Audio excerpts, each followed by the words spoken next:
السلام عليكم. ده الإيراد اللي قلنا عليه.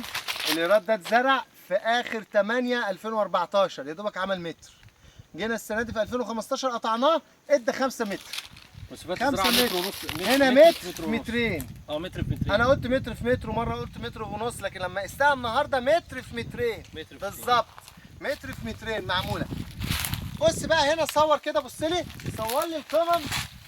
هات لي واحدة فرقة عن الثانية نص متر، مفيش. كله. ادي زراعة الأنسجة بقى، هو ده شغل الغابات. شغل الغابات هتلاقي 5 متر، 5 و10 سم، 5 ل 10 سم. ادي الصف قدامك اهو، وادي الصف اللي قبليه، وادي الصف اللي بعديه. الأصفف كلها متماثلة. نادرا ممكن تلاقي على الحرف عشان الهواء، يعني ممكن تلاقي على الحرف فيه اختلاف عشان الهواء، لكن جوه لا. وعشان كده احنا بنكثف.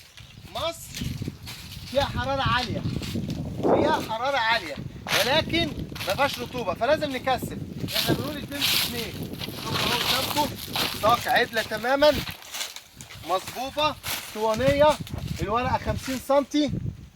الشغل ده ان شاء الله ولا سحر ولا شعوذة. ان شاء الله عند الباشمهندس 2016 اتفرجوا عليه في 6 اكتوبر ان شاء الله في العيد الكبير في 2000 هيبقى نفس الشغل ده باذن الله. بص حضرتك كله وخلي بالك احنا النهارده كام؟ 20/9. معاك شهر على الاقل. معاك لغايه الحر ما يقطع. انت عارف دي لو قبلي معاك ل 30/11. لو سيوه معاك ل 30/11 بقى. لو توشكا طول السنه. لا دي لو توشكا تقعد طول السنه بدل العك اللي هم زارعينه. بصوا يا جماعه، مبدئيا البولونيا تنمو فوق 22. طول ما درجه الحراره فوق 22 بتنمو. فوق 22 صباحي. بالليل او الصبح اي وقت فوق ال 22 بتنمو. فعشان كده والجيد جدا ليها 35.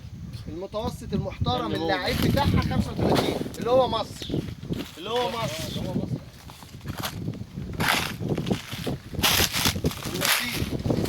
مع السلامة. احنا النهارده 20/9، العيد جاي اهو، كل سنة وانتم طيبين. 2015.